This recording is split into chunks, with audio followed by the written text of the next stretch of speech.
What would make me quit my job during the pandemic?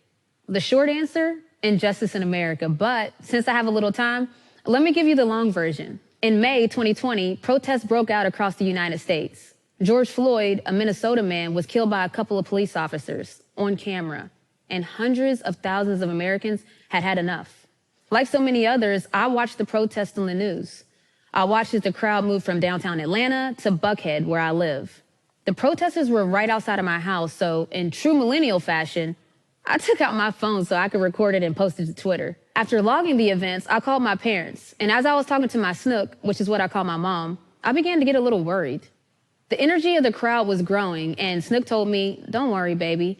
When people feel that their voices aren't heard, they have to make it felt." They have to make it felt. That statement hit me hard because why weren't people being heard? I mean, if we're all watching the same thing, then why aren't we all upset? And how could I help make a difference? No, better yet, how could I make it felt? That was the moment I began to think about opting out. Opting out of a career I dreamed of my entire life. I've been playing in the WNBA since 2009, most recently as a guard for the Atlanta Dream. Basketball has been one of the biggest parts of my life, and yet I decided to give it up, trying to focus on changing the world for the better.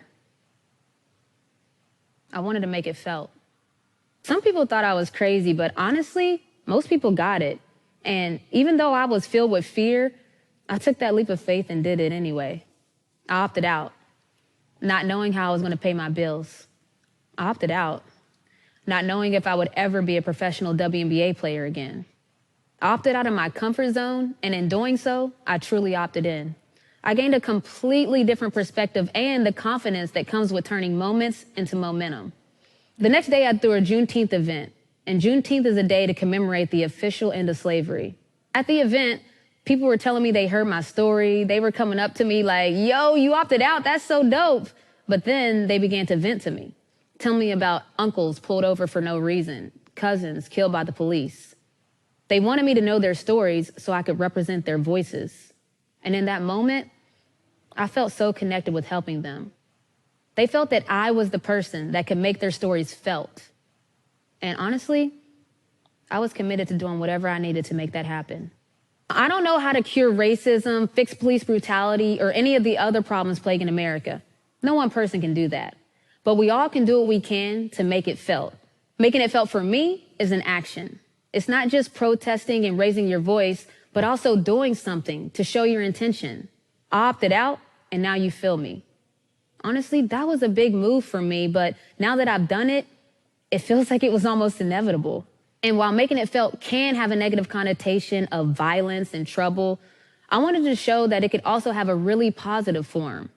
Playing in the WNBA has afforded me a platform, and with that platform, I want to create positive change. So, big picture, I want to level the playing field so that everyone has access to the same opportunities, regardless of race. To do this, I know I need to increase exposure to the young Black and brown youth, showing them explosive fields like tech, and creating ways for them to develop those skills so they can seize the opportunities. We're creating a workshop and partnering with organizations already doing the work, taking small steps now that I know will have a big impact in the future. A lot of times we underestimate what we can do, the effect we can have. Imagine if we all started to think about, how can I make it felt? If we all took that leap of faith to stand for what we believe is right, regardless of the very real fear embedded in that decision, I think we would then start to fulfill the title of the United States of America instead of the divided states that we're seeing right now.